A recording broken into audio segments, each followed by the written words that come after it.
दोस्तों हमारे इन्वायरमेंट में टोटल 78% नाइट्रोजन गैस मौजूद है, पर इसके बाद भी वो नाइट्रोजन गैस हम डायरेक्टली इनहेल नहीं कर सकते और ना ही पेड़ पौधे उसे डायरेक्टली इनहेल करके अपने काम में ले सकते, जबकि नाइट्रोजन गैस हमारी बॉडी के लिए और इवन पेड़ पौधों के लिए भी काफी ज्यादा इंपॉर्टेंट है, क्योंकि ये नाइट्रोजन गैस ही बहुत सारे अमीनो एसिड्स और प्रोटीन बनाने में हमारी हेल्प करती है। तो आखिर ऐसा क्या रीजन है जिस वजह से हम इस नाइट्रोजन गैस को डायरेक्टली इनहेल नहीं कर सकते, और ऐसे वो कौन से मेथड्स है जिसकी वजह से हम इस नाइट्रोजन गैस को अपने काम में ले सकते हैं और हमारे जो पेड़ पौधे हैं वो भी इसे अपने काम में ले पाते हैं, जिससे हमारा पूरा एक इकोसिस्टम ये जो है ये बरकरार है। उसी चीज के बारे में हम जानेंगे अपने आज के लेक्चर में, जिसका नाम है हमारा चैप्टर 5 है द नाइट्रोजन साइकिल। तो ये था हमारा पहला पार्ट का ओवरव्यू। इसके बाद हमारा जो सेकेंड पार्ट है 5B और 5C दोनों एक दूसरे से कनेक्टेड है। 5B में हमें बेसिकली ये समझना है कि ओवर जो पॉपुलेशन हो रहा है उससे क्या प्रॉब्लम्स हो रही है नेचर में, और क्या पोल्यूशन जनरेट हो रहा है, और उससे क्या कुछ बीमारियां हमारे नेचर में देखने को हमें मिल रही है। ये हमारा चैप्टर 5B का कंटेंट रहेगा। देन चैप्टर 5C में हम ये समझेंगे कुछ पोल्यूशन से, स्पेसिफिकली नॉइज पोल्यूशन, साउंड और soil pollution, water pollution, air pollution. ये 4 पोल्यूशन है जिसका हमें समझना है कि इसका काउस क्या है, ये पोल्यूशन क्यों होता है, इसका क्या हार्मफुल इफेक्ट्स हमारे नेचर में हो सकता है और इसको हम कैसे रोक सकते हैं। बस ये 3 बातें इन 4 पॉपुलेशंस के बारे में जाननी है। इतना ही चीज हमें चैप्टर 5C में पढ़ने को दिया गया है। लास्ट मोस्ट इंपॉर्टेंट है हमारा यहाँ पे चैप्टर 5D। अब चैप्टर 5D में हमें ये बताया जाता है कि बायोडाइवर्सिटी नाम का कुछ प्राणी है, वो क्या होता है वो हम समझेंगे, लेकिन वो डेंजर में है, यानी कि हमारे इंसानी कुछ हरकत की वजह से बायोडाइवर्सिटी खत्म हो रहा है।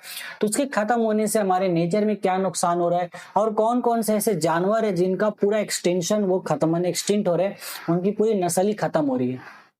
तो क्या रीजन है जिसकी वजह से ये इतनी बड़ी प्रॉब्लम हमारे सामने आई है, और किस तरीके से हम इन प्रॉब्लम्स के साथ लड़ सकते हैं, ये हमें समझना होगा। तो आइए शुरू करते हैं इस चैप्टर को, जहां हमारा चैप्टर 5 है 4 यूनिट के साथ। मैंने सभी का आपको एक ओवरव्यू बता दिया, और उम्मीद है इतना सुनने के बाद आपने कॉपी या कलम निकाल लिया होगा और आप मेरे साथ अभी चीजों को लिखने के लिए यहाँ पर शुरुआत करने चाहोगे, है ना। चलो शुरू करते हैं, ठीक है, आ जाओ। तो सबसे पहले तो नाइट्रोजन साइकिल। देखो, नाइट्रोजन हमारे नेचर में 78% और हमारी बॉडी के लिए एक बहुत ही इंपॉर्टेंट चीज है, बट हम डायरेक्ट इसको नहीं ले सकते। क्यों? क्योंकि डायरेक्टली हमारे इनहेल अगर हम कर ही नहीं पाएंगे, हमारा बॉडी मैंने हमारा जो लंग सिस्टम है वो उसको एक्सेप्ट ही नहीं करेगा। अगर किसी तरीके से डायरेक्टली उसको इनहेल कर लिया जाए तो वो हमारे बॉडी को नुकसान पहुंचाएगा। तो इसलिए क्या होता है, यहाँ पर एक नाइट्रोजन साइकिल चलता है।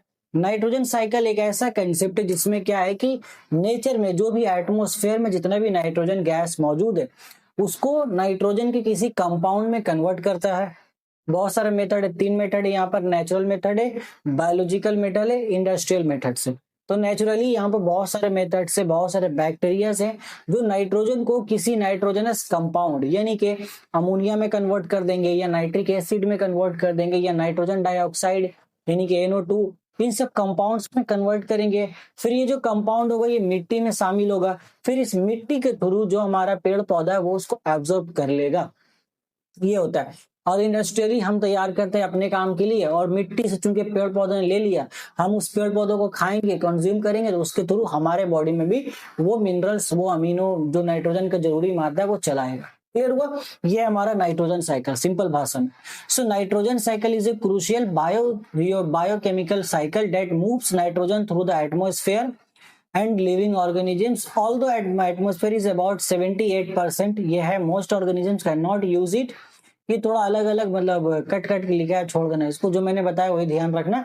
नाइट्रोजन साइकिल एक ऐसा प्रोसेस है जिसमें एटमॉस्फेयर में मौजूद नाइट्रोजन को नाइट्रोजन के किसी कंपाउंड में कन्वर्ट कर दिया जाता है किसी पर्टिकुलर बैक्टीरिया का यूज करके, या कोई नेचुरल प्रोसेस होगा, बिजली का चमकना हो गया, उससे फिर वो ऑक्सीजन से कंबाइन करेगा, और उसके बाद वो नाइट्रिक एसिड HNO3 या फिर नाइट्रोजन डाइऑक्साइड NO2 या फिर अमोनिया गैस यानी कि NH3 बनाएगा। वो जाके पेड़ मिट्टी में शामिल होगा, और वहां से मिट्टी से फिर उसको पेड़ पौधे एब्जॉर्ब कर लेंगे, और उसके बाद पेड़ पौधे फिर उसको रिलीज कर देंगे वापस नेचर में। तो ये एक साइकिल हमारा चलता रहता है जिसको हम कहते हैं नाइट्रोजन साइकिल। क्लियर है? ओके, आगे चलो।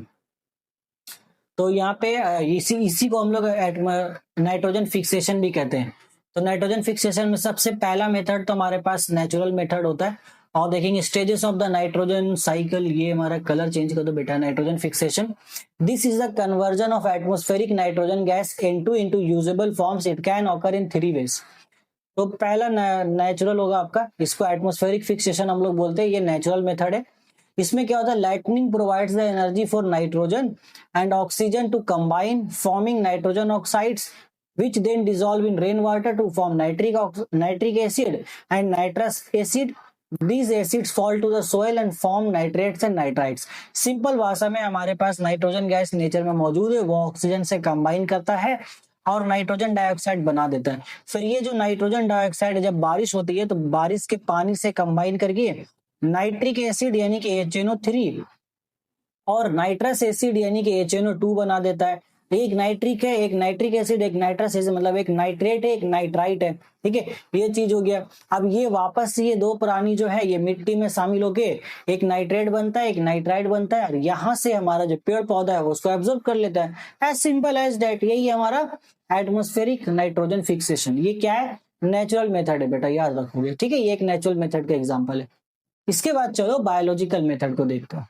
इसके बाद हमारा बायोलॉजिकल मेथड है। तो बायोलॉजिकल मेथड में याद रखोगे कोई ना कोई बैक्टीरिया इन्वॉल्व होगा।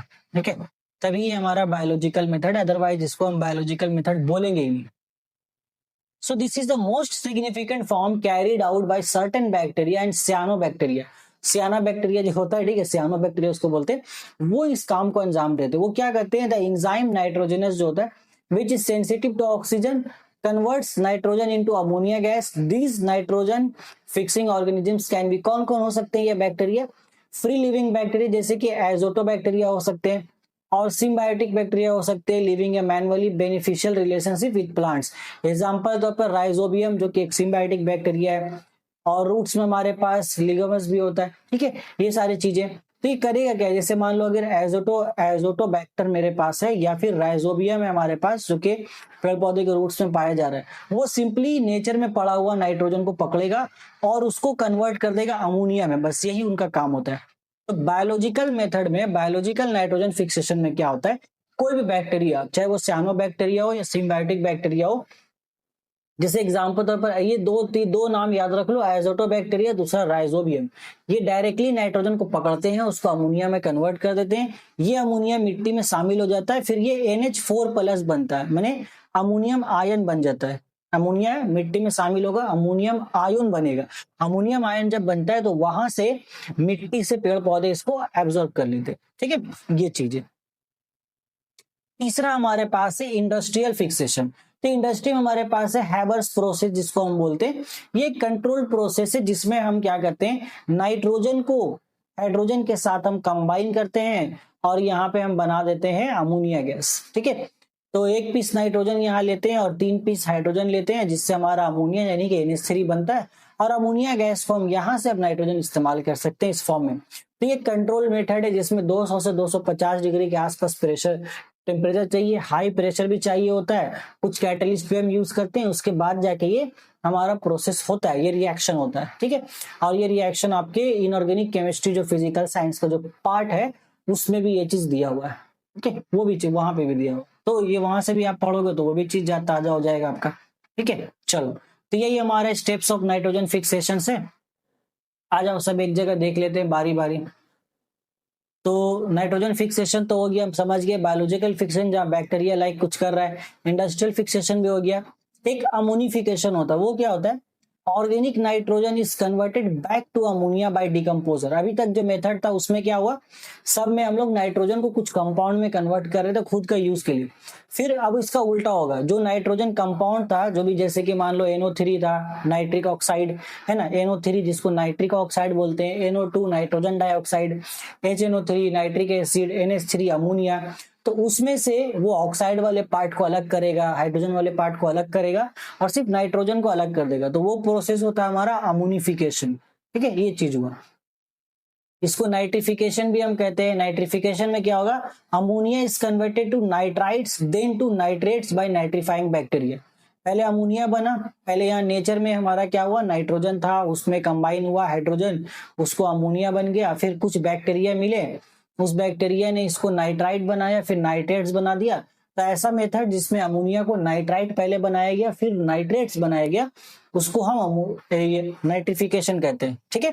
और अमोनिफिकेशन उसका ठीक उल्टा मेथड हो गया। और एक यहाँ पर आता है प्रोसेस में एसिमाइलेशन। ये क्या होता है? Plant absorbs nitrates and ammonia from the soil.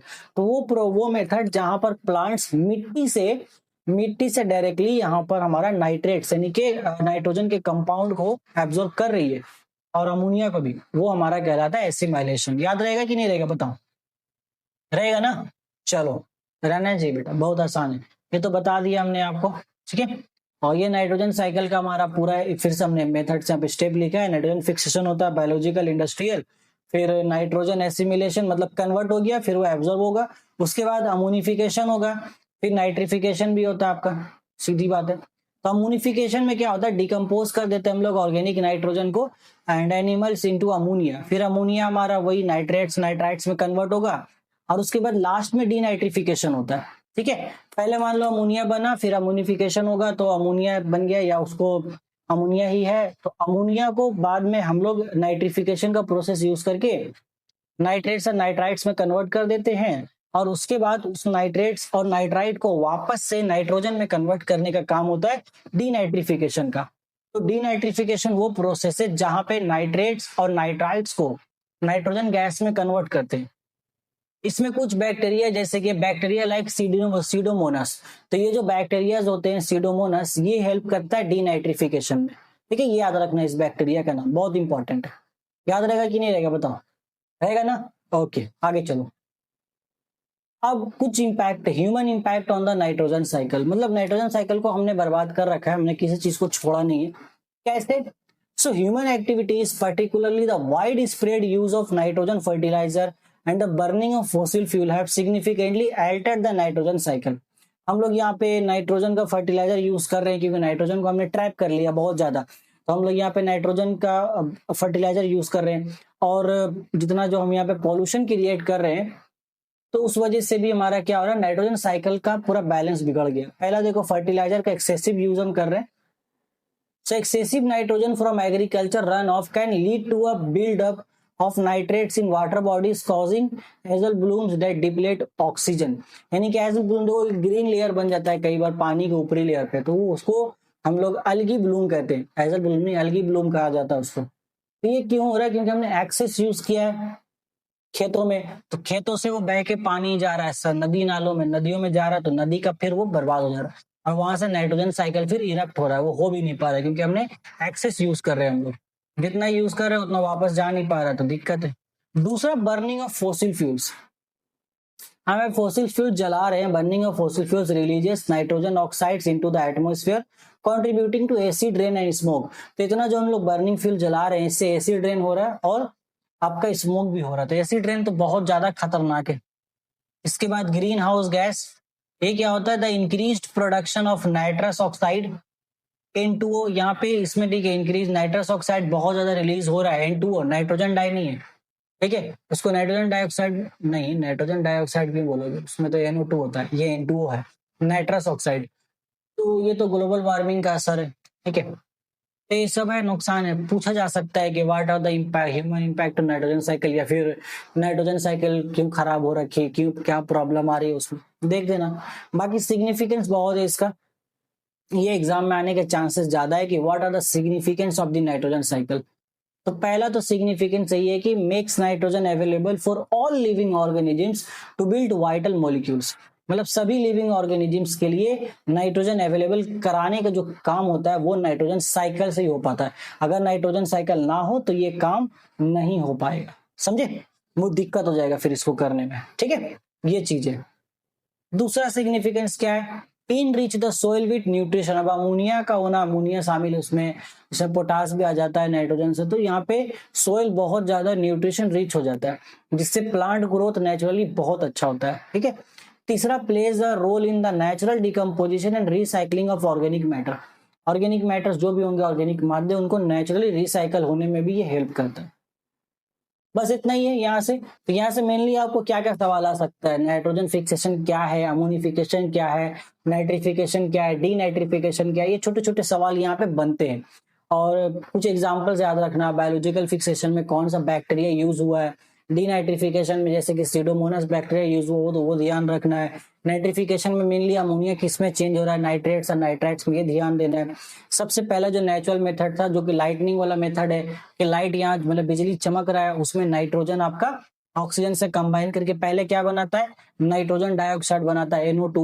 फिर वो NO2 बारिश के पानी H2O से कंबाइन करके क्या बनाता है, नाइट्रिक एसिड HNO3 और नाइट्रस एसिड HNO2। ठीक है, जिसमें NO3 हमारा नाइट्राइट होता है और NO2 को नाइट्रेट बोलते हैं, लिख लेना। आप लोग यार कंफ्यूज होते बार बार, मैं लिख ही देता, आपको भी याद रहेगा नाइट्रीट नाइट्राइट और नाइट्रेट किसको बोलते हैं। ठीक है, देखो तो NO3 जो होता है ये हमारा नाइट्राइट होता है, नाइट्राइट। ठीक है, और जो NO2 होता है ये हमारा नाइट्रेट होता है, NiTrate, एक नाइट्राइट हुआ एक नाइट्रेट हुआ। ठीक है, ये ध्यान देना। तो नाइट्रेट और नाइट्राइट यानी कि जो आपका हम बोलते हैं कि अमोनिया गैस को नाइट्राइट और नाइट्रेट में कन्वर्ट किया गया, इट मीन्स वहां पर उनको NO3 NO2 में कन्वर्ट किया गया होगा।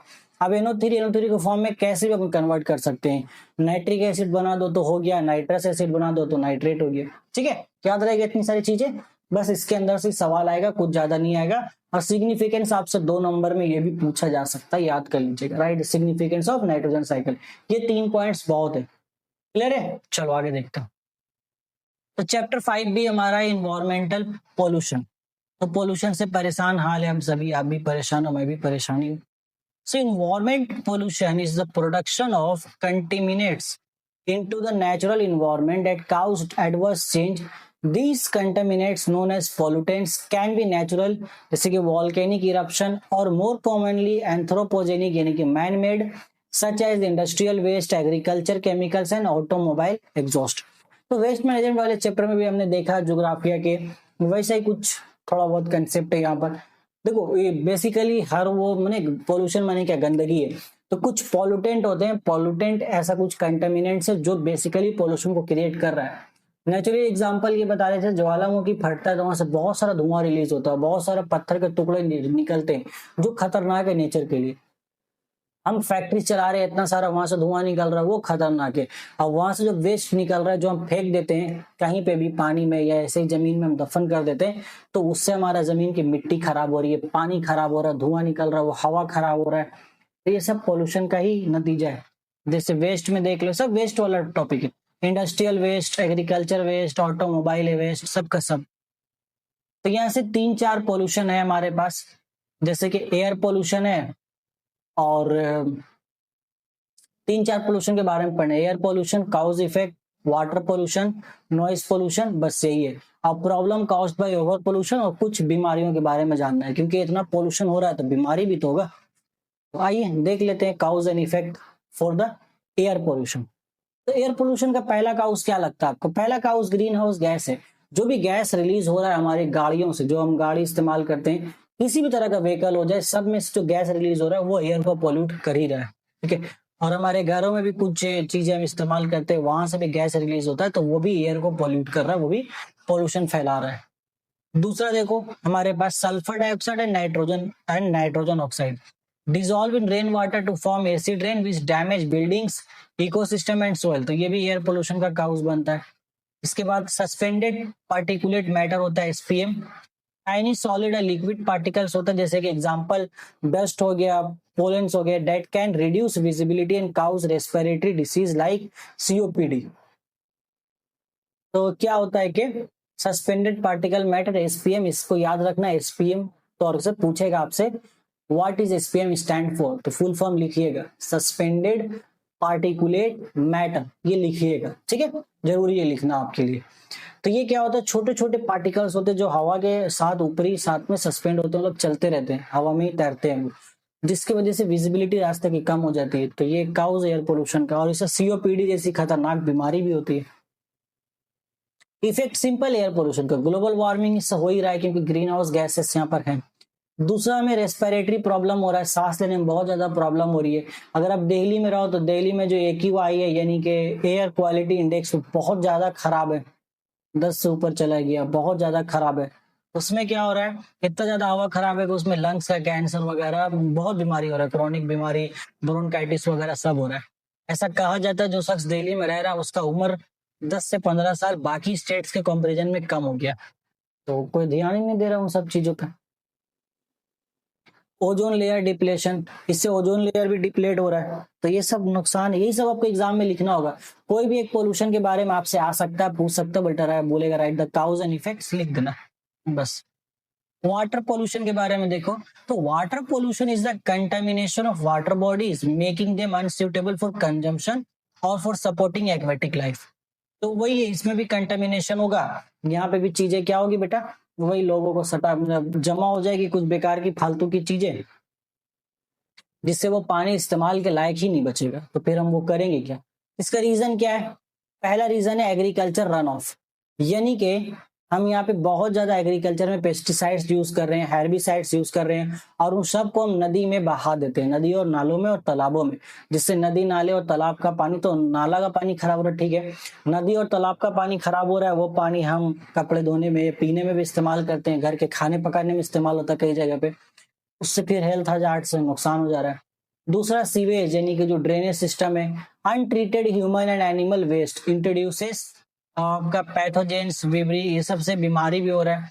अनट्रीटेड जैसे अब हमारे बॉडी से जो वेस्ट प्रोडक्ट निकल रहा है वो भी पानी में मिल करके कहीं ना कहीं तो जा रहा है ना, वो भी बहुत खतरनाक चीज है। इंडस्ट्रियल डिस्चार्ज इसका तीसरा रीजन है। इंडस्ट्री से जितना भी लिक्विड वेस्ट निकल रहा है, जैसे कि फैक्ट्रीज रिलीजेस टॉक्सिक केमिकल्स, उसमें मेटल्स होते हैं और ऑयल होते हैं और वाटर रिसोर्सेस, तो मान लो आर्सेनिक है, लीड है, ये सब मिलेगा पानी में, तो आर्सेनिक लीड तो एक जहर के जैसा काम करता है, आहिस्ता आहिस्ता अगर वो पानी पिया जाए तो इंसान तो 10-15 साल में टपक जाएगा, समझे? इसका इफेक्ट वही एल्गल ब्लू में एक इफेक्ट देखने को मिलता है, क्योंकि एक्सेसिव हमने वहां पर ये सारे ये जो पानी हमने डाला जिसमें एक्सेसिव फर्टिलाइजर था, तो ऊपरी जो लेयर होता है पानी का वो कवर कर लेगा और अलगी बन जाता है वहां पे, फिर नीचे का जो जो भी वहां पे ऑर्गेनिज्म रह रहे हैं उनके लिए ऑक्सीजन नहीं मिल पाएगा, जो क्या कहता है which deplete oxygen and suffocate marine life, तो मैरीन लाइफ वहां पे घुट घुट के मर जाएगा। लॉस ऑफ एक्वेटिक बायोडाइवर्सिटी, अब जब एक्वेटिक इकोसिस्टम ही खराब होगा तो एक्वेटिक बायोडाइवर्सिटी यहाँ पे लॉस हो जाएगा। बायोडाइवर्सिटी मतलब सिंपल है कि एक ही स्पेसीज के कितने मुख्तलिफ प्रजाति पाए जाते हैं, सो मछलियों का बहुत मुख्तलिफ मुख्तलिफ प्रजाति पाया जाता है यहाँ पर, है ना, तो वो सब खत्म होना शुरू हो जाएंगे, और एट द एंड बहुत सारी बीमारियां यहाँ पे फैलने लगेंगी। अब ड्रिंकिंग का पानी, बाथिंग सब खत्म हो जाएगा तो बीमारी यहाँ पे बहुत सा फैलेगा। तो ये हुआ वाटर पॉल्यूशन, है ना। चलो अगला देखेंगे नॉइस पोल्यूशन, तीन ही है, इसके बाद सॉइल पोल्यूशन भी, बट वो फिलहाल मैं इंक्लूड नहीं कर रहा हूँ, इस साल के लिए उतना इंपॉर्टेंट नहीं है। और वैसे भी सॉइल का जितना मामला है तो वो तो हमने आपको सोइल इरोजन वाले टॉपिक में पढ़ा ही रखा है ना ज्योग्राफी में, वहीं से कर लेना, वही है और कुछ नहीं, सेम ही है लगभग, ठीक है।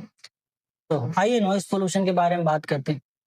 तो नॉइस पोल्यूशन मतलब is the increase of unwanted loud and displeasing sound in the environment, मतलब ऐसा आवाज जो हमारे कानों को चुभता है, जितना मतलब जरूरत से ज्यादा तेज आवाज वही हमारे कानों को चुभेगा ना। तो पहला क्या होता है इसमें, इंडस्ट्रियल एक्टिविटीज है जिसमें मशीन चलती है बहुत बड़ी बड़ी, तो वो एक फालतू की चीजें हो गई। ट्रैफिक में बेकार का हॉर्न बजाते रहते हैं लोग, कंस्ट्रक्शन साइड पे बहुत ज्यादा निकलता है, फिर लाउड म्यूजिक बजा देना, किसी का भी पता चला यार हंस रहा है तो लाउड म्यूजिक बजा दिया, डीजे वाले बाबू वाला गाना बजा दिए, तो होता रहता है, या फिर यार हंस रहा है बारिश की जाए, यही सब बजा देता है वो लोग, वो भी लाउड म्यूजिक में थोड़ा बहुत चलता है, लेकिन कंटिन्यूअस जब होता है तो उससे इंसान के कानों को भी प्रॉब्लम है, जो जीव जंतु है मेनली पक्षी है उनको भी प्रॉब्लम है, ठीक है, और ओवरऑल पूरा ये हमारा नेचर को भी मैंने डिसबैलेंस करता है, पूरा नेचर में ये पोल्यूशन फैलता है, क्योंकि इतनी आवाज की आदत हमारे नेचर को भी नहीं है, तो वो भी बेचारा परेशान हाल है, वो भी इंसानों से परेशान नहीं, बोल रहा क्या करूं मैं इन इंसानों का, क्या करूं, कुछ नहीं कर पा रहा। इसको कंट्रोल हम कर सकते हैं, यूज क्वार्टर मशीन, ऐसा मशीन का इस्तेमाल उसमें कम से कम आवाज हो। घर में भी आप देखो हम लोग मिक्सर मशीन यूज करते हैं, वॉशिंग मशीन यूज करते हैं, फैन यूज होता है, तो फैन में तो अभी आवाज बहुत कम हो चुका है पहले के मुकाबले में। मिक्सर मशीन और में आपका वॉशिंग मशीन में आवाज है अभी भी बहुत ज्यादा है, वॉशिंग मशीन में थोड़ा रेयर है, बहुत कम होता है, मिक्सर मशीन में तो बहुत होता है। तो अभी कुछ मशीन ऐसी भी आई है, मिक्सर मशीन, ब्लेंडिंग मशीन, जो कि आपका कम आवाज यहाँ पे क्रिएट करेगा, है ना। इसके बाद मेंटेनिंग इक्विपमेंट, इक्विपमेंट को मेंटेन करो, क्रिएट एकॉस्टिक जोन्स, जो कि साइलेंस जोन हो around hospital and school, at least school और हॉस्पिटल के आसपास तो साइलेंट जोन बनाना चाहिए, है ना। इफेक्ट इसका क्या होता है, पहला इफेक्ट होगी कि हियरिंग डैमेज, बहरा हो जाएगा आदमी और क्या ही होगा। दूसरा होता है फिजियोलॉजिकल स्ट्रेस होता है, इससे बहुत ज्यादा आप इसके आसपास रहोगे ना तो आपको फिर घबराहट होने लगेगा आवाज सुन के, जरा सा तेज आवाज सुनोगे घबराने लगोगे, डर जाओगे, स्ट्रेस होगा आपको। एंड इवन हार्ट अटैक जैसी बीमारियां भी हो जाती हैं, और हार्ट रेट तेज हो जाता है कंटिन्यूअस ऐसे माहौल में रहने वाले लोगों का। फिर क्या होगा कि जब थोड़ा सा भी आवाज होगा फिर उनका हार्ट का जो नॉर्मल फ्लो होता है वो नहीं हो पाएगा, नॉर्मली फिर उनका हार्ट ज्यादा तेजी से ही बीट होने लगेगा, तो वो एक खराब बात है। साइकोलॉजिकल इफेक्ट भी होता है, noise can cause irritability, anxiety and sleep disturbance. तो इससे आदमी को वही इरिटेबिलिटी मतलब थोड़ा बहुत ये भी होता है कई बार कि कैसे भैया इरिटेशन होने लगता है, क्या हो रहा है, नहीं हो रहा है, क्यों हो रहा है ऐसा, ये सब चीजें भी होने लगती है ना। वो सब बातें हैं जो कि नहीं होना चाहिए। यही सब बातें भैया कौन झेले ये सब बताओ, कोई नहीं झेलता है ना? चलो आगे देखते हैं। तो ये चैप्टर 5C वाला 5B मैंने मिक्स कर दिया, ये 5C वाला ही पार्ट। 5C में वो था जो हमने पढ़ लिया, 5B में ये सब था हमारे पास, problem caused by overpopulation और कुछ डिसीज थे वो पढ़ लेते हैं। सो आप ही सोचो ना, ओवर पॉपुलेशन की वजह से क्या बीमारी है हमारे पास। पहले देखो, डिप्लेशन ऑफ नेचुरल रिसोर्सेस, ये नहीं कि नेचुरल रिसोर्सेज जितने भी है वो हम बहुत ज्यादा तेजी से खत्म कर रहे हैं, नुकसान तो है, आगे जनरेशन को क्या मिलेगा।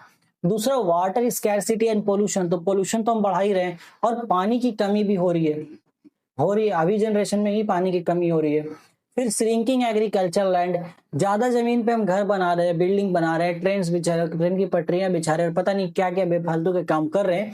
कुछ काम ढंग के भी जरूरी है, लेकिन बहुत सारे फालतू के कामों के लिए जमीनों का इस्तेमाल हो रहा है, ठीक है। तो एग्रीकल्चर लैंड वहां पे घटता जा रहा है, ये प्रॉब्लम हो रहा है। एयर वाटर पोल्यूशन हो रहा है, डिस्ट्रक्शन ऑफ वेटलैंड्स हो रहा है। वेटलैंड्स के बारे में ज्योग्राफी में ही पढ़ा था हमने। वेटलैंड्स वो है जहाँ पे पानी स्टोर होता है, या जमीन के नीचे भी बहुत सारी जगहों पे ग्राउंड वाटर जो है पानी स्टोर है, हम वो भी निकाल के खत्म कर दे रहे हैं। तो यही ओवर पॉपुलेशन से कितना तरह प्रॉब्लम हो सकता है, खुद ही सोच के देखो एक बार, बहुत तरीके का प्रॉब्लम। वो सब प्रॉब्लम लिख देना उठा के एग्जाम में, इतना तो यहाँ बता दिया, उतना लिख देना, ठीक है। इससे बहुत सारी बीमारियां हो रही है, कुछ बीमारियां हमें जैसे कि 3 बीमारी दी गई है स्टडी करने के लिए, एक एस्थमा और एक ब्रोंकाइटिस, दोनों ही लंग से रिलेटेड है, और एक कैंसर है। तो कैंसर तो बहुत टाइप्स का होता है।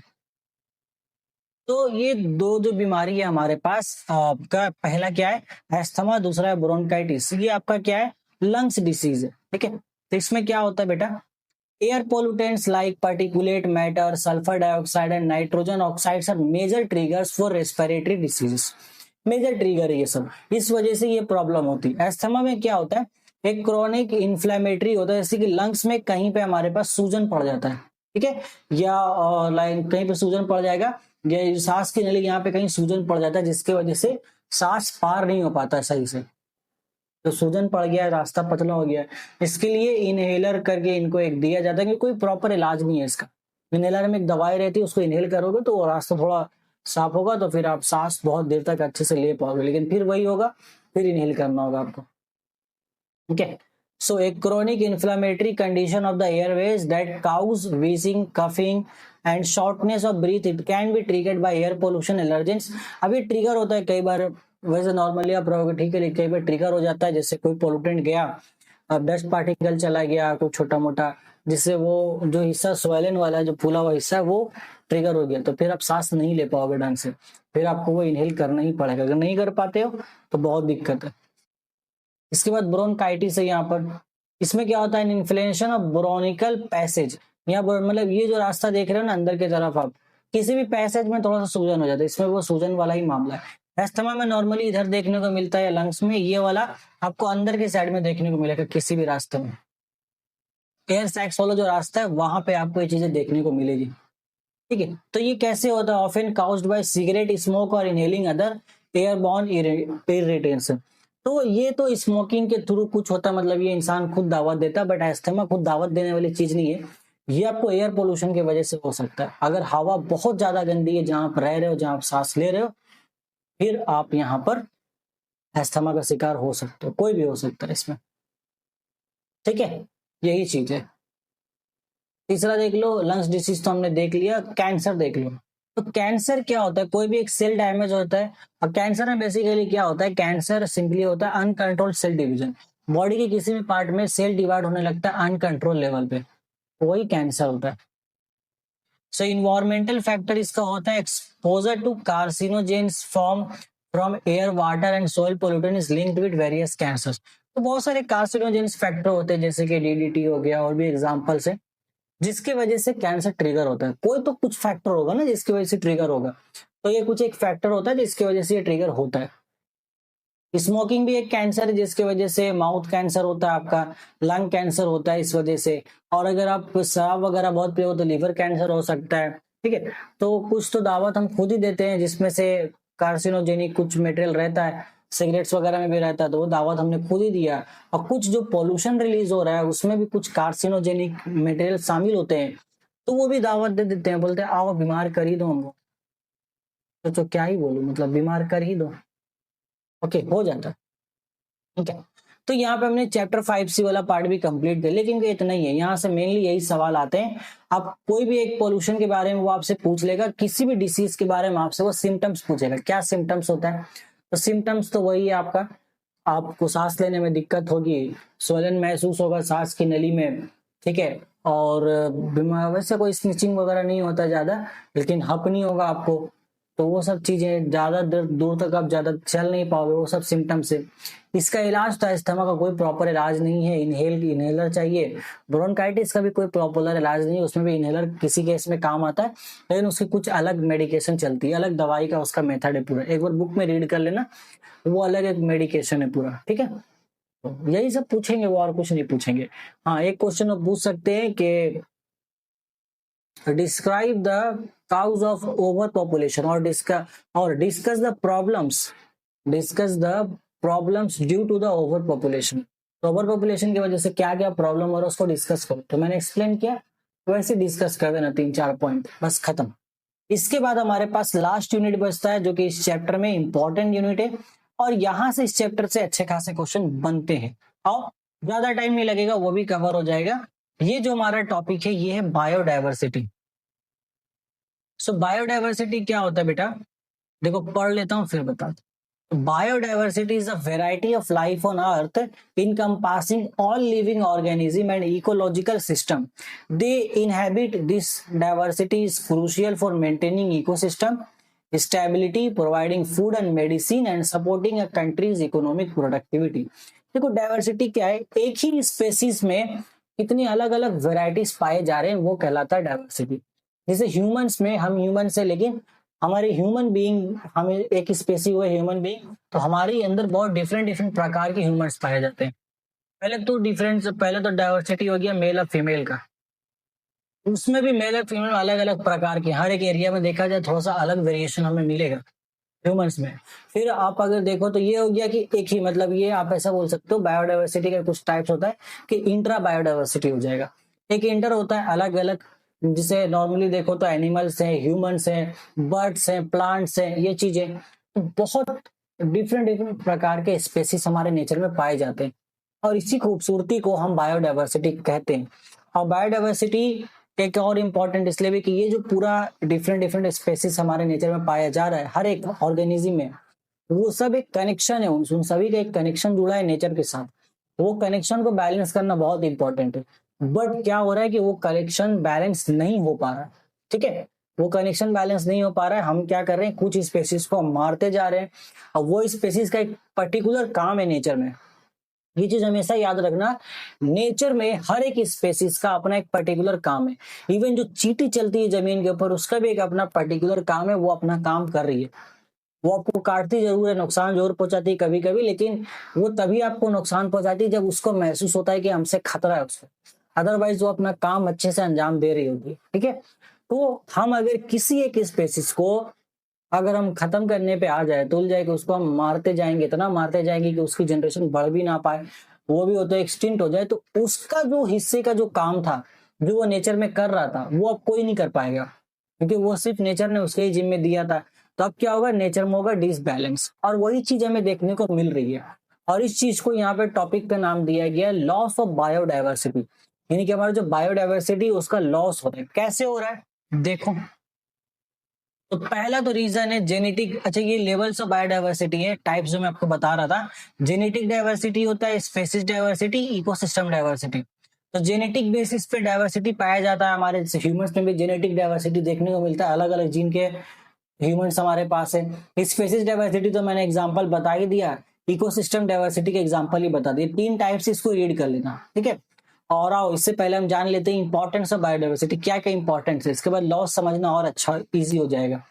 तो फूड एंड मेडिसिन यहाँ पर क्या है, मिलता है हमें बायोडाइवर्सिटी से, सब मिलता है, डिफरेंट डिफरेंट प्रकार के फूड मिलता है। It is the source of all food crops, livestock and countless medicinal plant like sarpagandha and Basak.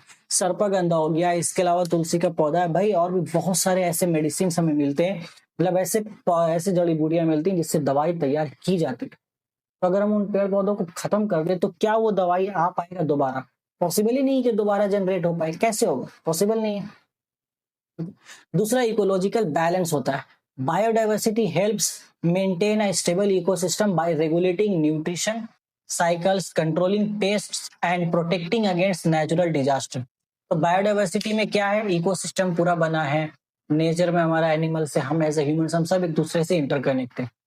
अब पेड़ पौधे अपना काम कर रहे हैं, हम अपना काम कर रहे हैं, सब मिल रहे हैं, नेचर चल रहा है, कभी बारिश हो रही है, धूप आ रहा है, कभी बाढ़ नहीं आना चाहिए, बाढ़ इसलिए इतना फ्रीक्वेंट आ रहा है क्योंकि हमने नेचर को छेड़छाड़ कर दिया। अगर वो छेड़छाड़ हम ना करें, हर एक स्पेसीज जैसा जी रहा है उसको जीने दें, तो फिर या फिर कंट्रोल लेवल पे यूज करें किसी भी चीज का, क्योंकि यूज तो करेंगे एज अ ह्यूमन। नेचर में जितना भी रिसोर्सेस हैं, बहुत सारे रिसोर्सेस हमारे एज अ ह्यूमन यूज के लिए, तो उसको तो यूज हम कर ही सकते हैं, लेकिन कंट्रोल मैनर में यूज करेंगे तो बैलेंस बना रहेगा। अदरवाइज अगर ये इकोलॉजिकल बैलेंस बिगड़ गया तो फिर प्रॉब्लम हो जाएगी। इकोनॉमिक वैल्यू देख लो तीसरे नंबर पर, ये क्या है, biodiversity provides resources for industries like timber, paper, silk, wool and peels. ये सब चीजें वो देती है इकोनॉमिक वैल्यू, मतलब इतनी महंगी महंगी चीजें हैं, लकड़ी दे रहा है, टिम्बर का, चंदन की लकड़ी है, और शिप, समंदर से शिप मिलता है, उसमें जो मोती होता है वो कितने काम का होता है, ठीक है। और इवन वेल मछली का ऐसा बोला जाता है, उसका जो वेस्ट प्रोडक्ट होता है, मतलब जो बॉडी से वेस्ट प्रोडक्ट उसका निकलता है, वो भी बहुत कीमती बिकता है, बहुत कीमती होता है, ठीक है। सोचो, तो ये सब चीजें तो इंपॉर्टेंस है ना। अब ये सब इंपॉर्टेंस है, तो अगर ये सब चीज एक भी चीज अगर गड़बड़ाएगा तो हमारा क्या होगा, खत्म मामला। तो वैसा हमें नहीं करना चाहिए, बोलो करना चाहिए, बताओ। इतनी सारा जब हमें नेचर ने हमें इतना सारा फायदा दे के रखा है, तो क्या हमें दिमाग ऐसा लगाना चाहिए कि इसको खराब कर दिया जाए? जाहिर सी बात है नहीं खराब करेंगे, लेकिन फिर भी हम खराब करने पे तुले पड़े हैं। आगे देखते हैं फिलहाल के लिए। अब कुछ बायोडाइवर्सिटी हॉटस्पॉट्स है। तो बायोडाइवर्सिटी हॉटस्पॉट क्या होता है, देखो, हाई कंसेंट्रेशन ऐसा एरिया है जहां पे एंडेमिक स्पेसीज है, जैसे ऐसा स्पेसीज जो और कहीं नहीं पाया जाएगा। तो biodiversity hot spot are regions with high concentration of endemic species, species found nowhere else on earth that are under significant threat for human activity. So there are 35 such hotspots globally and India is home to 4 of them. मतलब हमारे India में 4 ऐसा hot spot पाया जाता है जहां पर कुछ ऐसे स्पेसीज है जो सिर्फ उस एरिया में ही पाए जाएंगे, और अभी वो खतरे में है क्योंकि इंसान वहां पे कुछ गतिविधि ज्यादा हो गई है, या फिर नेचर का कुछ ऐसा हो जा रहा है, कुछ इंसिडेंट, डिजास्टर नेचर की तरफ से, जिससे वो अब एक्सटिंक्ट होने के कगार पे आ चुके हैं। तो अच्छी बात नहीं है ये, किसी भी लिहाज से अच्छी बात नहीं है। उसमें 4 ऐसा ईस्टर्न हिमालय है, इंडो बर्मन रीजन है, वेस्टर्न घाट, श्रीलंका और सुंदरलैंड, यानी कि सुंदरलैंड होगा यहाँ पे, सुंदरबन का जो जमीन है वो चीज। तो टोटल 35 हॉट स्पॉट्स है हमारे पूरे दुनिया में, जिसमें से 4 हमारे इंडिया में। याद रहेगा कि नहीं रहेगा, है ना। सब मैंने जो बताया कि लॉस ऑफ बायोडाइवर्सिटी की हम बात करें तो असल में लॉस हो क्यों है, तो वो समझने के लिए हमें ये समझना होगा कि what are the threats to biodiversity. आखिर क्या थ्रेट्स है, मतलब किस वजह से हमारा बायोडाइवर्सिटी लॉस हो रहा है। तो देखो, पहला तो इंसान का जो लालच है वही है, पहला हैबिटाट डिस्ट्रक्शन। हम क्या कर रहे हैं, clearing forest for agriculture, urbanisation and industrial development, destroying the homes of countless species. तो हम जंगलों को काट रहे हैं, ठीक है, लेकिन एक रेगुलेशन में काटना चाहिए, एक कंट्रोल मैनर में काटना जरूरी है। हम बेतहाशा काटते जा रहे हैं। अभी भी देखो, इतना बड़ा जंगल तेलंगाना में काट रहे थे, अरुणाचल प्रदेश में काट रहे थे यहाँ पर, और बिहार में तो अभी कितना एकड़ यहाँ पे गाछ, मैंने 1 लाख पेड़ है वहां पर, कितना एकड़ का जमीन है मुझे याद नहीं, न्यूज में जैसे सुना था, तो उसमें 1 लाख से ज्यादा का लगभग पेड़ है, वो भी सब फल देने वाले पेड़, और बहुत सारे पेड़ तो उसमें आम के हैं जो हर साल फल देते हैं। तो पहली बात तो फल दे रहे हैं वो तो हम यूज कर ही रहे हैं, वो कितने लोगों का वो इनकम का सोर्स होगा सीजन में, जब सीजन में आम फल रहा है तो कितने लोगों का इनकम का सोर्स होगा, आप ये सोच भी नहीं सकते हो। और कितने लोग उसका लुत्फ उठा रहे हैं, नेचर उस चीज को दे रहा है। भले खरीद के या फिर फ्री में, और इसके अलावा वो ऑक्सीजन तो दे ही रहा है, और उस माहौल के इन्वायरमेंट को वो ठंडा भी रख रहा होगा, वहाँ टाइम टू टाइम बारिश का भी वो बंदोबस्त कर रहा होगा, और वो पेड़ ना जाने कितने ही पशु पक्षियों का, कितनी ही पक्षियों का यहाँ पर कितनी कीड़े मकोड़ों का घर होगा, ये तो खुदा ही बेहतर जाने। बट उसे काट दिया जाएगा, इवन शायद काम शुरू हो चुका है, तो पहले हम काट चुके, अभी भी हम काट रहे हैं। तो पेड़ पौधे काटने से सिर्फ ये नहीं है कि मिट्टी का कटाव हो रहा है, सोल इरोजन तो हो ही रहा है पेड़ पौधे काटने से, लेकिन इससे बायोडायवर्सिटी भी डिसबैलेंस हो रही है, क्योंकि उस एरिया में जितने भी पक्षी रहते थे वो अब कहाँ जाएंगे, वो कहीं नहीं जा पाएंगे, उनको और कहीं जगह नहीं मिलेगी, वो अल्टीमेटली मर जाएंगे, खत्म हो जाएंगे, दुनिया से उनका अस्तित्व खत्म हो जाएगा। जो इंसेक्ट्स वहां पे रह रहे थे वो इंसेक्ट्स भी खत्म हो जाएंगे, उनका अस्तित्व दुनिया से खत्म हो जाएगा, उनकी जनरेशन ही खत्म हो जाएगी। आप सोचो तो पूरा जनरेशन ही खत्म कर डाला हमने। ये थ्रेट है बायोडायवर्सिटी का। दूसरा लालच ही है इंसान का, poaching and over exploitation. Poaching मतलब जानवरों का शिकार करके उनके चमड़े को बेच देना, उनकी स्किन को। तो आपने देखा होगा बहुत सारे पुराने पिक्चरों में कि शेर का कोई मूर्ति लगा, उसमें शेर का ओरिजिनल खाल होता है उसके बॉडी के ऊपर। तो बहुत सारे बड़े बड़े लोग शौकीन होते थे, पहले राजा महाराजा होते थे, जैसे बारह सिंह है, उस बारह सिंह को मार के उसका सिंह निकाल के घर पे टांग दिया सजावट के लिए, ठीक है। शेर का काल निकाला, वो लगा दिया। हाथी का दांत था बड़ा बड़ा, जो पहले मेहमत जो हाथी होते थे, बड़े बड़े दांत जिसके होते हैं, उनको मार करके उनका दांत काट के ले जा रहे हैं। क्यों?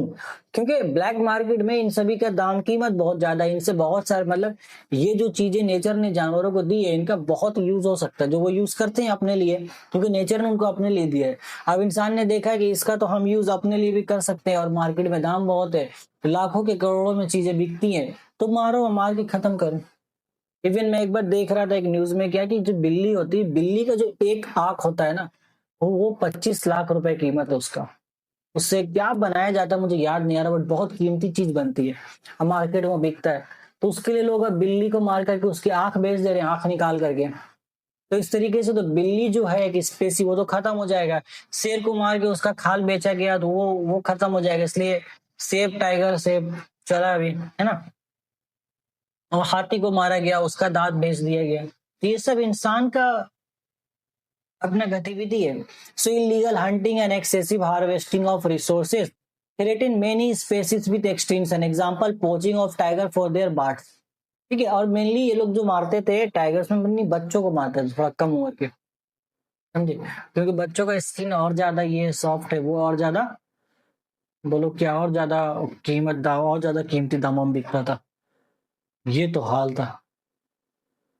और देखो क्या है, तो ये तो हो गया। तीसरा तो पॉपुलेशन है हमारे पास, जो हमने कर ही रखा है। अब चौथा है क्लाइमेट चेंज। हमारे इतनी सारी गतिविधि की वजह से क्लाइमेट चेंज हो रहा है।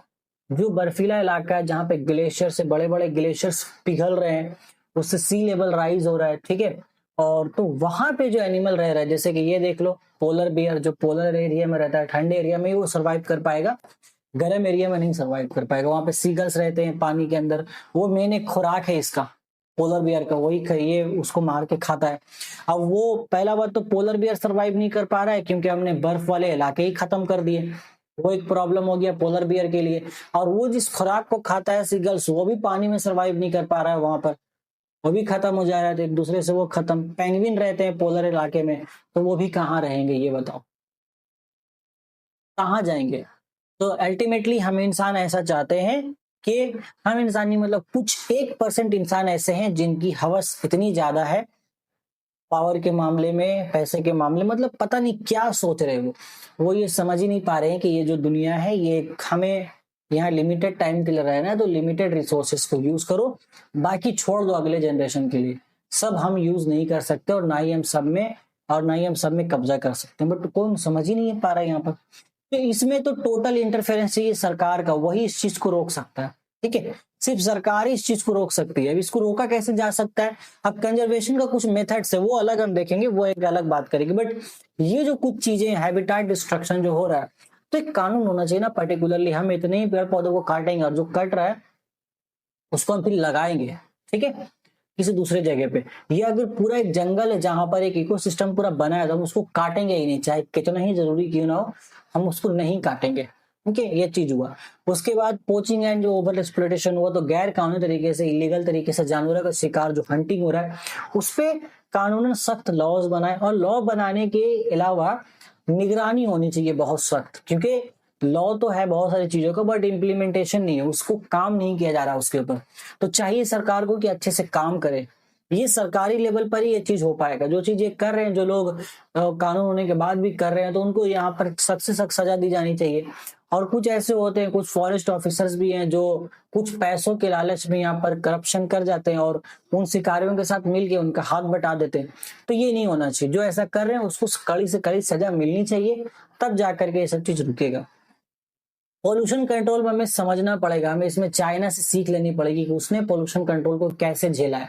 उसने अपने वेस्ट डिस्पोजल को जिस तरीके से एक नया तरीका बनाया कि उसका वेस्ट आज के टाइम पे खत्म हो चुका है, वेस्ट ही नहीं है, क्योंकि उसने अपने सारे वेस्ट को एज ए एनर्जी बनाने का एक सोर्स बना लिया, इलेक्ट्रिसिटी बनाता है वो। तो ये चीज हमें सीखना पड़ेगा उस देश से। क्लाइमेट चेंज एक बहुत बड़ा मुद्दा है जो हम समझ नहीं पा रहे, और हिंदुस्तान में तो बिल्कुल नहीं समझ रहे हम लोग।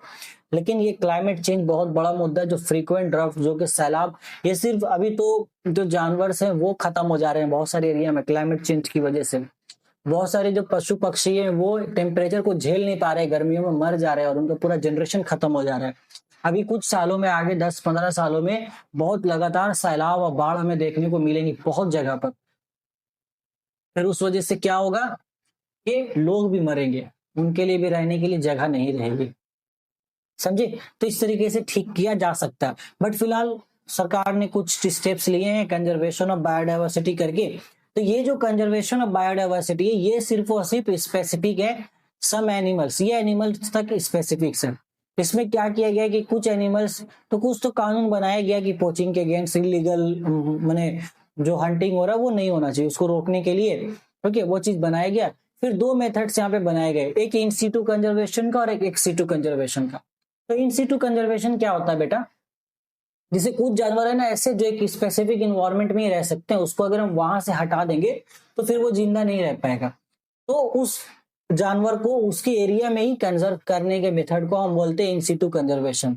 अब हो सकता है पूरा फॉरेस्ट के एरिया कवर कर लिया जाए तो पूरा फॉरेस्ट कंजर्व हो जाएगा, बाउंड्री वॉल लगा दिया जाए, कोई भी इलीगली वहां पे एंटर नहीं कर पाएगा, और पूरा एक टीम बना दिया गया जिसमें वो लोग देख रहे हैं, तो फॉरेस्ट कंजर्व कर लिया गया। ये हुआ एक इन सीटू कंजर्वेशन का एग्जाम्पल। उसी जगह पे हमने मैंने ये बना दिया, क्या बोलते हैं उसको, क्या बोलते हैं, गार्डन, बोटानिकल गार्डन हम बना सकते हैं वहां पर। और एक एग्जांपल मुझे नाम याद नहीं आ रहा क्या, ठीक है पढ़ता हूं तो नाम याद आ जाएगा।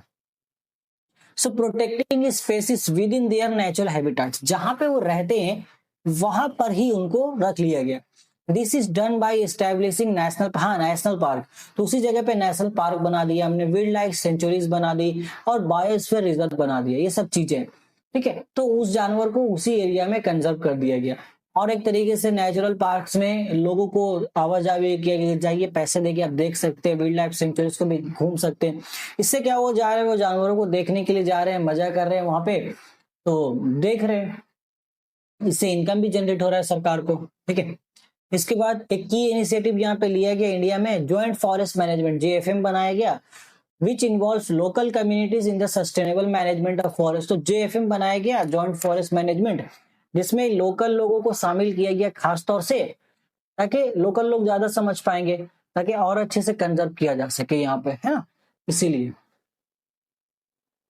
इन सीटू हो गया। दूसरा होता है एक्स सीटू कंजर्वेशन, जिसमें हम क्या कहते हैं, protecting species outside their natural habitat. This includes establishing botanical garden, zoos and gene banks for cryopreservation of seeds and genetic material. तो ये चीजें, अब किसी कोई भी एनिमल एक जगह पे पूरा एक्सटेंट हो रहा है, बट वहां पे हम उसको कंजर्व नहीं कर सकते, तो वहां से उस एनिमल को उठा के हम किसी दूसरी जगह पे रखते हैं। अब जहां पे उसको रखते हैं, जो रखने के लिए प्रॉपर जगह बनाते हैं, वो या तो जू हो सकता है या बोटेनिकल गार्डन हो सकता है।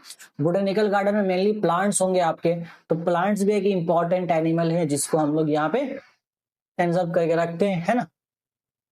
और जीन बैंक्स में बनाया गया है एक क्रायो प्रिजर्वेशन के लिए, जिसमें क्या है कि कुछ इंपॉर्टेंट, कुछ एक्सटिंक्ट हो रहे हैं एनिमल्स या प्लांट्स, तो उनका जीन लेकर के स्टोर कर लिया गया, क्योंकि जेनेटिक भी अभी दुनिया बहुत एडवांस हो चुकी है, तो उस जीन का यूज करके भी हम यहाँ पर वो चीज को दोबारा से नेचर में ला सकते हैं। ये एडवांसमेंट आ चुका है और चाइना इस पे सक्सेस भी हो चुका है अभी। उसको एक जीन मिला, पुराने एक वोल्फ था जो एक्सटिंक्ट हो चुका है आज से तकरीबन 40-50 साल पहले, ऐसा उससे भी पहले की बात है उसका।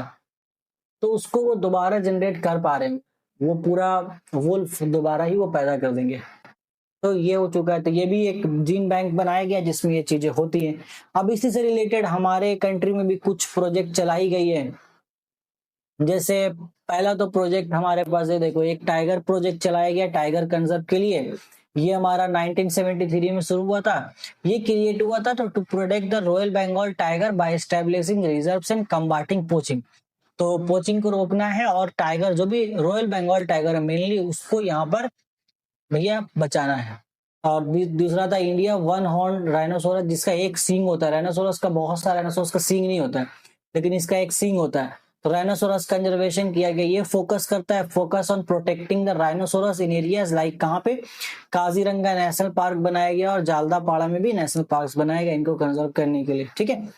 इसके अलावा टाइगर प्रोजेक्ट हो गया, क्रोकोडाइल प्रोजेक्ट बनाया गया।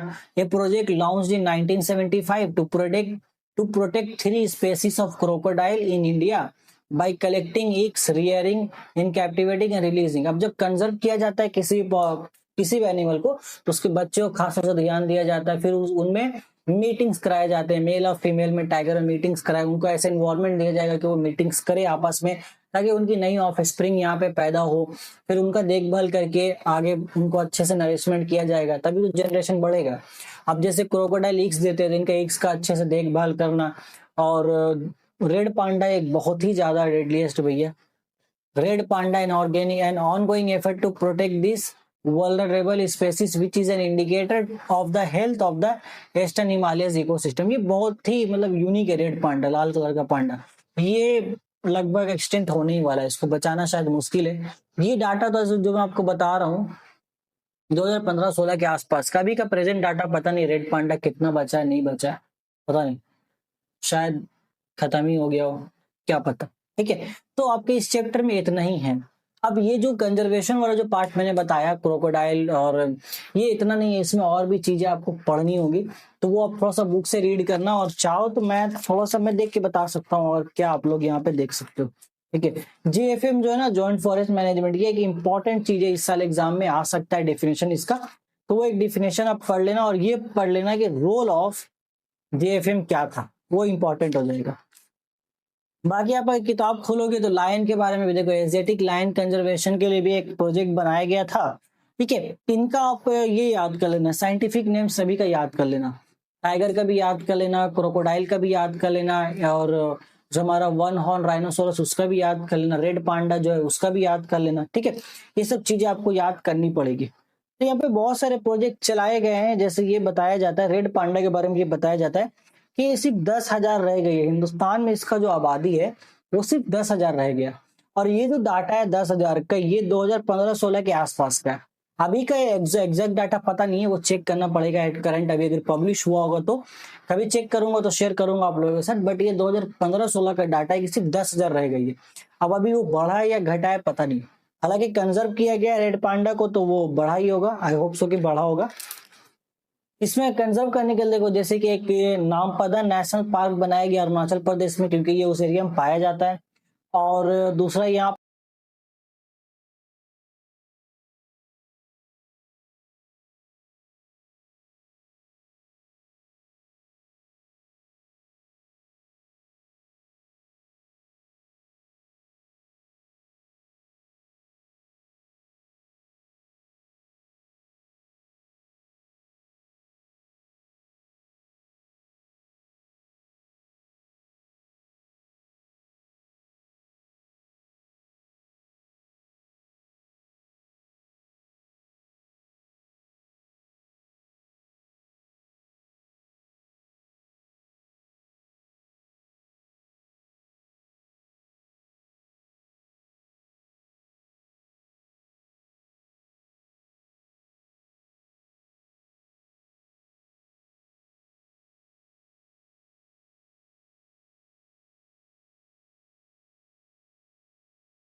ये उस एरिया में पाया जाता है।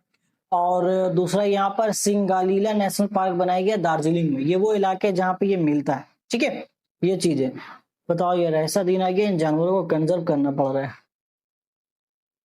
राइनोसोरस का बताया जाता है कि आपका जो मंसूबा बनाया गया था इंडियन राइनो विजन, तो इस प्लान के अकॉर्डिंग 2020 तक जो गेंडे हैं उनकी आबादी 3000 तक पहुंचाने के यहाँ पे टारगेट लिया गया था। अब वो लगभग पहुंच पाए हैं कि नहीं पहुंच पाए हैं पता नहीं, बट एक टारगेट था। तो सोचो 2020 तक एक टारगेट था कि इनको पहुंचाना है 3000 तक, तो उससे पहले तो ये कम ही होंगे, कितना ज्यादा कम हो गया, समझ रहे हो।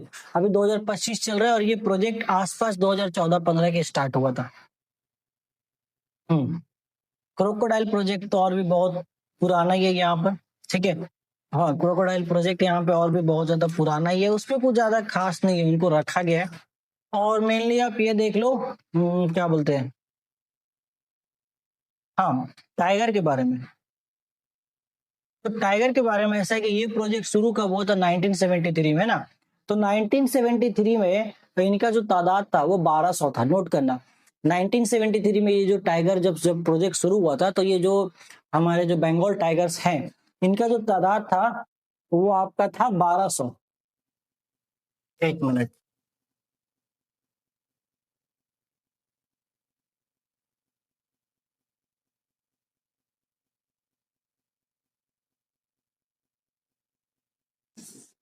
ओके, हाँ, तो इनका जो तादाद था वो 1200 था, पर अभी क्या हुआ 2007 में इनका 1200 से तादाद बढ़ के हो गया 3500। तो उस तरीके से यहाँ पे तो डेवलपमेंट देखने को मिला है कि हाँ, तादाद थोड़ी सी बढ़ रही है। ठीक है, तो ये चीजें हुई है। तो यही कुछ फायदा होता है इसको ये करने का कि भैया हमें ओवरऑल तो पॉपुलेशन बढ़ानी है ना, पॉपुलेशन बढ़ाएंगे तभी तो वो स्पेसिस बचेगा।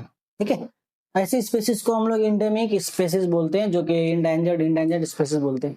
ये टर्म भी याद रखे ना, इंडेंजर्ड स्पेसिस किसको बोलते हैं, वो स्पेसिस जो जल्दी एक्सटिंक्ट होने वाले हैं, मतलब खत्म होने वाले हैं। ठीक है, चलो, इतना ही था बेटा, ज्यादा है नहीं। तो जितनी चीजें थी इंपॉर्टेंट मैंने आपको सब यहाँ पे बता दी। अब इसके बाद आपका है कि क्या आपको करना है नहीं करना है, क्या करना है नहीं करने से मुराद है कि ये चीजें आप कहाँ तक कितना ले पाओगे। सब आपने रिवीजन कर लिया तो बहुत अच्छी बात है, क्योंकि ये जितना मैंने कवर किया है रिवीजन बनाने के लिए, आपको रिवीजन कराने के लिए, ये बहुत इंपॉर्टेंट है और मैंने बहुत अच्छे से छाट करके ये इन्फॉर्मेशन निकाली है सभी के सभी। अब मैं फिर मैं बोलूंगा कि मैंने कुछ इन्फॉर्मेशन और शेयर किया है इन सभी कंजर्वेशन के बारे में, बट इन सभी के बारे में आप किताब में एक बार और डिटेल में पढ़ लेना। और इस साल के लिए जहां तक मैं देख पा रहा हूँ अपने दूरंदेशी से, तो जो हमारा एक लायन है और जो बंगाल टाइगर है, इसमें से कोई एक आ सकता है, मतलब कंजर्वेशन के बारे में। और ज्वाइंट फॉरेस्ट मैनेजमेंट जो हमारा टॉपिक है वो भी आ सकता है, जेएफएम वाला, और उसका role of joint forest management वो भी आ सकता है, वो ध्यान देना। बाकी डिफिनेशंस होते हैं इंस्टीट्यूट एक्सिक्यूटिव कंजर्वेशन और इनके बीच का डिफरेंस, ये भी आने के चांसेस है। तो ये चीजें आपको यहाँ पर देखना होगा। ठीक है, ये चीजें आपको करनी पड़ेगी, क्योंकि जितना ट्रेंड चल रहा है, जितना मैंने ट्रेंड अभी तक ऑब्जर्व किया, वो ट्रेंड यही बताता है। बाकी एग्जैक्ट ट्रेंड मैं आपको बता पाऊंगा जब आपके सेंटअप एग्जाम शुरू हो जाएंगे तब। ठीक है, उसके बाद मैं आपको एग्जैक्ट ट्रेंड बता पाऊंगा क्या हो रहा है। तो फिलहाल होने दो, सेंटअप के एग्जाम तो 3 नवंबर से शुरू हो रहे हैं सभी के लगभग, और 12 से 15 नवंबर तक खत्म हो जाएंगे, मतलब लगभग 2 हफ्ते का मामला है, अप्रोक्स 2 हफ्ते का मामला है, वो खत्म हो जाएगा 12 दिन के अप्रोक्स में। तो उसके बाद जब सभी जगह के क्वेश्चंस आ जाएंगे, पीबीटी आने में तो टाइम लगेगा। तो बहुत सारे स्टूडेंट्स तो पेड बैचेस में है मेरे, और वो डिफरेंट डिफरेंट स्कूल से हैं, तो अलग अलग डिस्ट्रिक्ट से भी है, ये अच्छी बात है, थोड़ा वेराइटी मिलेगा मुझे भी। उनके क्वेश्चन एनालिसिस करने के बाद मुझे पता चल जाएगा कि कितना क्या कुछ हो सकता है। और कुछ बुक्स आ जाते हैं, बहुत सारे बंगाली में बहुत सारे बुक आते हैं जो इंपॉर्टेंट होते हैं, तो मैं तो बंगाली बुक ले ही लूंगा, क्योंकि अपने पास जुगाड़ है उसको ट्रांसलेट करने का। उसके बाद एनालिसिस करेंगे और पता करेंगे क्या ट्रेंड हो सकता है। ठीक है, सो इस वीडियो लेक्चर के साथ हमने अभी तक आपको सबसे पहले हिस्ट्री हमने कंप्लीट पढ़ा दिया, फिर जियोग्राफी हमने कंप्लीट आपको पढ़ा दिया, लाइफ साइंस हमने आपको कंप्लीट पढ़ा दिया। अब क्या होगा, फिजिकल साइंस हम आपको कंप्लीट पढ़ा देंगे। ठीक है, मैथ्स के बारे में देखेंगे, मैथ्स में ट्राई करूंगा। मैथ्स में चूंकि क्वेश्चन सॉल्विंग होता है ना बहुत ज्यादा, तो उसमें सिलेक्टेड क्वेश्चंस हम चूज करेंगे और सिलेक्टेड क्वेश्चंस को चूज करके सिलेक्टेड मतलब दोनों तो एक ही वर्ड है ठीक, मतलब क्वेश्चंस को सिलेक्ट करेंगे, सिलेक्टेड क्वेश्चंस को हम सॉल्व कराएंगे आपको। और इसके अलावा उसमें थ्योरेटिकल कंसेप्ट होता है वो आपको बता दिया जाएगा डिटेल में, बट सिलेक्टेड क्वेश्चंस जो इंपॉर्टेंट हो सकते हैं वो आपको सॉल्व कराया जाएगा। और उसके साथ ही मैं इस साल पूरी कोशिश कर रहा हूँ कि एट द एंड हम क्या करेंगे, एग्जाम से एक आध महीने पहले, बोर्ड एग्जाम की बात कर रहा हूँ, बोर्ड एग्जाम से एक महीने पहले लगभग आपको हम और यहाँ पे ये करेंगे, क्या बोलता हूँ मैं, हाँ आपके लैंग्वेज वाले जो सब्जेक्ट्स हैं इंग्लिश में, वो भी सजेशन आपको एक पर्टिकुलर एक माकूल सजेशन दिया जाएगा जो आपके लिए इम्पोर्टेंट रहेगा। इसके अलावा आपका उर्दू और हिंदी जो भी आपका लैंग्वेज का सब्जेक्ट होगा वो एक इम्पॉर्टेंट है, वहां पे भी हम आपको हेल्प करेंगे। कर रहा हूँ मैं काम इन सब चीजों पे, तो हेल्प करेंगे। और थोड़ा यार देखो टाइम का कमी हो जाता है, बीच में वीडियोस कई दिन नहीं आ पाते क्योंकि पेड बैचेस चल रहे हैं, वहां पे भी ध्यान देना होता है, वहां पे थोड़ा सिलेबस बीच में स्लो डाउन हो गया था क्योंकि कुछ इंटरनल न्यूज आई है बंगाल बोर्ड से, तो थोड़ा देखना पड़ा उसके रिगार्डिंग कुछ चीजें, तो वहां पे चीजें देखनी पड़ी। वहां पे भी सेंटअप का लोड है, वहां पे भी कुछ सब्जेक्ट्स तो हमने बहुत अच्छे तरीके से कवर कर लिए, कुछ सब्जेक्ट से हमने थोड़ा पीछे रह गए। एक टारगेट था कि सेंटअप से पहले सभी सब्जेक्ट में 80 से 90% सिलेबस कंप्लीट करने का, बट क्या हुआ कि कुछ सब्जेक्ट्स में हमने, जैसे कि फिजिकल साइंस हुआ, बायोलॉजी हुआ, नहीं फिजिकल साइंस हुआ, हिस्ट्री हुआ, बायोलॉजी हुआ, ये सब्जेक्ट ऐसे हैं जो हम 90% कवर कर चुके हैं। बट जियोग्राफी और मैथ्स में हमारा गाड़ी थोड़ा स्लो है। जियोग्राफी में हमने अभी पेड बैचेस में लगभग 70% ही कवर किया है, 60 to 70%। और मैथ्स हमारा 70% चल रहा है। मैथ्स में बेसिकली जियोमेट्री वाला पोर्शन बचा हुआ पूरा भी वहां पे, तो वो पढ़ाना होगा।